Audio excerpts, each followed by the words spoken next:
మరి మన కేసీఆర్ గారి జన్మదిన వేడుకలను ఇంత అద్భుతంగా జరుపుకోవడానికి వచ్చినటువంటి బీఆర్ఎస్ కుటుంబ సభ్యులకు మీడియా మిత్రులందరికీ పేరు పేరున నమస్కారం తెలియజేస్తా ఉన్నా.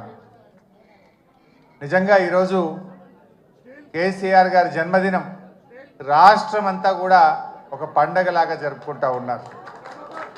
కేసీఆర్ అంటే ఒక వ్యక్తి కాదు, కేసీఆర్ అంటే ఒక నాయకుడు కాదు, కేసీఆర్ అంటే 4 కోట్ల ప్రజల భావోద్వేగం. 1954లో మన కేసీఆర్ గారు పుట్టారు. ఇప్పుడు 2024 25వ సంవత్సరం. అంటే కేసీఆర్ గారు పుట్టిన 2 ఏళ్లకే ఉన్న తెలంగాణను ఆంధ్రాలో కలిపింది ఆనాటి కాంగ్రెస్ పార్టీ. 1969లో మలిదశ తెలంగాణ ఉద్యమం వచ్చినాడు కేసీఆర్ గారి వయసు 15 సంవత్సరాలు. 15 సంవత్సరాల వయసులో ఆనాడు 69 తెలంగాణ ఉద్యమంలో పాల్గొని జై తెలంగాణ అని పోరాడిన నాయకుడు కేసీఆర్. ఆ తర్వాత తెలంగాణ ప్రాంత నాయకులు ఇష్టమున్నా లేకపోయినా ఆ ఆంధ్ర పాలకుల పార్టీల చేతుల్లో వీళ్ళందరూ కూడా పనిచేస్తూ వచ్చారు. కేసీఆర్ గారు కూడా తెలుగుదేశంలో పనిచేశారు. ఎప్పటికప్పుడు తెలంగాణ కోసం పార్టీలో ఉంటూనే మాట్లాడుతూ వచ్చారు. కానీ అన్నీ గమనించిన తర్వాత ఇంకా రాష్ట్ర ఏర్పాటు తప్ప తెలంగాణకు మోక్షం లేదు, సమైక్య రాష్ట్రంలో న్యాయం జరగదనుకున్నారు కనుక ఆనాడు కరెంటు బిల్లులు పెంచితే ఇది తెలంగాణ రైతుల పాలిట ఉరితాడైతుందని చెప్పి అన్నీ ఆలోచించి వందల వేల గంటల మేధోమదనం జరిపి తెలంగాణ ఉద్యమానికి కేసీఆర్ గారు శ్రీకారం చుట్టారు. కానీ ఆ రోజు ఒక అపవాదం ఉండేది. ఎవరు జై తెలంగాణ అన్నా పదవి కోసమే జై తెలంగాణ అంటున్నారని. 69కి 2001 మధ్య అనేక మంది నాయకులు జై తెలంగాణ అని ఉద్యమాన్ని ప్రారంభించుడు, పదవి రాగానే మధ్యలో వదిలిపెట్టుడు. దానివల్ల ప్రజల్లో ఒక అపనమ్మకం, ఎవరైనా పదవి కోసమే చేస్తారు అనేటువంటి ఒక అపనమ్మకం ఏర్పడ్డది. ఆ అపవాదును తొలగించడానికి ఆనాడు 3 పదవులను గడ్డిపోచలాగా త్యజించి తెలంగాణ ఉద్యమాన్ని ప్రారంభించాడు. ప్రజల్లో నమ్మకాన్ని కలిగించిండు మన కేసీఆర్. డిప్యూటీ స్పీకర్ పదవిని, ఎమ్మెల్యే పదవిని, రాష్ట్ర కార్యదర్శి పదవిని అన్నింటికి కూడా రాజీనామా చేసి ఆ రోజు ఉద్యమాన్ని ప్రారంభించి ప్రజల్లో ఒక నమ్మకాన్ని కలిగించారు. ప్రొఫెసర్ జయశంకర్ గారు మాతో అనేవాడు, ఎప్పుడన్నా మేము మాట్లాడితే నాకు కేసీఆర్ మీద సంపూర్ణమైన విశ్వాసం ఉంది, ఈయన నాయకత్వంలో తెలంగాణ వస్తుందని నేను నమ్మిన గనుక కేసీఆర్ వెంట నడుస్తున్నా, కేసీఆర్ను ఆశీర్వదిస్తున్నా అని జయశంకర్ గారు చెప్పారు. అంటే అట్లా జయశంకర్ లాంటి ఎంతో మంది మేధావులు కేసీఆర్ గారి మీద విశ్వాసంతో వారితో కలిసి నడిచిండ్రు. ఆ నమ్మకాన్ని కూడా కేసీఆర్ గారు నిలబెట్టిండ్రు. మనకు తెలుసు, నా అదృష్టం 2001 నుంచి కూడా కేసీఆర్తో పనిచేసే అదృష్టం నాకు దొరికింది. నేను చూసేవాడిని కేసీఆర్ ఎంత మదన పడేవాడో, ఎంత బాధపడేవాడో దగ్గరగా చూసేవాడిని. కొంతమంది కేసీఆర్ గారి మీద వ్యక్తిత్వ హననానికి పాల్పడేవారు. రకరకాలుగా ఆయనను ఎన్ని రకాలుగా బదనాం చేసేవారంటే, ఒకడైతే ఇక బీమారైంది ఇక లేస్తనే లేడంటాడు, ఇంకోటి అంటాడు. ఎన్ని రకాలుగా వేధించినా, బాధ పెట్టినా, వ్యక్తిత్వ హననానికి పాల్పడినా మొండి ధైర్యంతో ఆయన పోరాటం చేసిండు, తెలంగాణ వైపు అడుగులు వేసిండు.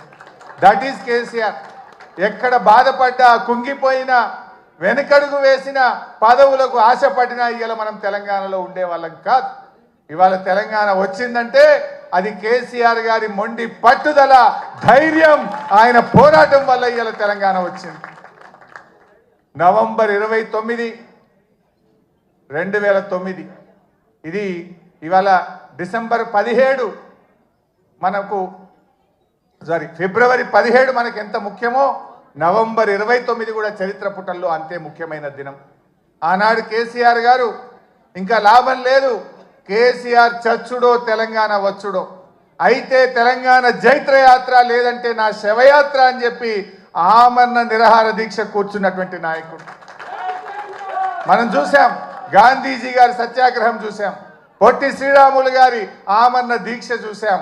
మరి నాడు కేసీఆర్ గారు కూడా ఆమరణ నిరాహార దీక్ష కూర్చొని ఢిల్లీ పీఠాన్ని కదిలించి డిసెంబర్ 9, 2009 ప్రకటన వచ్చిందంటే అది కేసీఆర్ గారి దీక్ష ఫలితం అని కూడా మనం గుర్తు చేసుకోవాల్సిన అవసరం ఉంది. నిజంగా ఆయన ఆ రోజు దీక్ష పూనుకోకపోతే ఇవాళ తెలంగాణ ప్రకటన వచ్చేదా? ఎవడెవడో ఏదో మాట్లాడుతున్నాడు. ఆ రోజు చిదంబరం గారు నాకు బాగా గుర్తు, కేటీఆర్ గారు, మా మధుసూనాచారి గారు, జయశంకర్ గారు అందరం కూడా అక్కడే ఉండేవాళ్ళం. చిదంబరం గారు ఫోన్ చేసి ఢిల్లీ నుంచి కేసీఆర్ గారు దీక్ష విరమించండి, మేము తెలంగాణ ప్రక్రియ ప్రారంభిస్తామన్నారు. మీ మాటలకు మేము మోసపోం.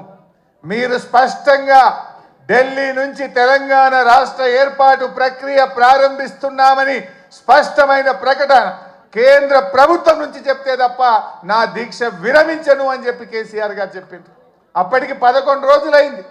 మనిషి ఆ మంచం మీద నుంచి ఒక్కొక్కసారి వణుకుతో దాదాపు హాఫ్ ఫీట్ ఎగురుతూ ఉండే బాడీ.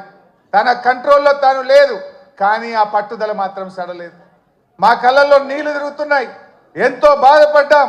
కానీ ఆయన మాత్రం కేంద్ర ప్రభుత్వం తరఫున రాష్ట్ర ఏర్పాటు ప్రక్రియ ప్రారంభమైందంటేనే దీక్ష విరమిస్తా అన్నాడు. ఆ రోజు మీరే రాసి పంపండి అంటే జయశంకర్ సారు తన స్వహస్తాలతో తెలంగాణ రాష్ట్ర ఏర్పాటు ప్రక్రియ రాసి ఢిల్లీకి పంపిండు. గదే చిదంబరం గారు ఢిల్లీ నుంచి అనౌన్స్ చేసింది. అది ఆ రకంగా తెలంగాణ తెచ్చుకున్నాం. తెలంగాణ తేవడమే కాదు, తెచ్చిన తెలంగాణను, అప్పుడే పుట్టిన బిడ్డను కన్న తల్లి ఎంత ప్రేమగా పెంచుకుంటుందో కేసీఆర్ గారు 10 ఏళ్లలో తెలంగాణను ఒక తల్లిలాగా తీర్చిదిద్దాడు. ఒక తల్లిలాగా, ఒక తండ్రిలాగా ఈ తెలంగాణను బంగారు భవిష్యత్తు వైపు అడుగులు వేసింది. ఏ తల్లైనా పుట్టిన బిడ్డను నాకంటే గొప్పగా ఉండాలని, బంగారు భవిష్యత్తు ఉండాలని ప్రతి తల్లి తన కొడుకు కోసం, తన బిడ్డ కోసం తపిస్తుంది.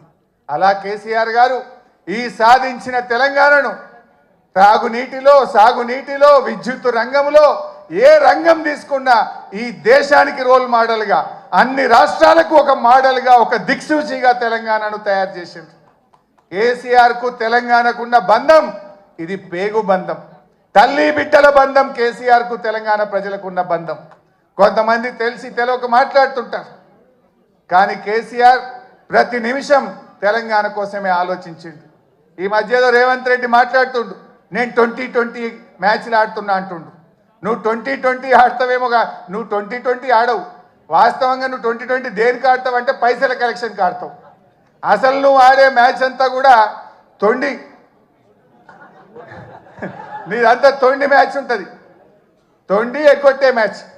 ఏంది నీ మాటల్లో తొండి, హామీల అమలులో ఎగ్గొట్టేది ఉంటుంది నీ దగ్గర.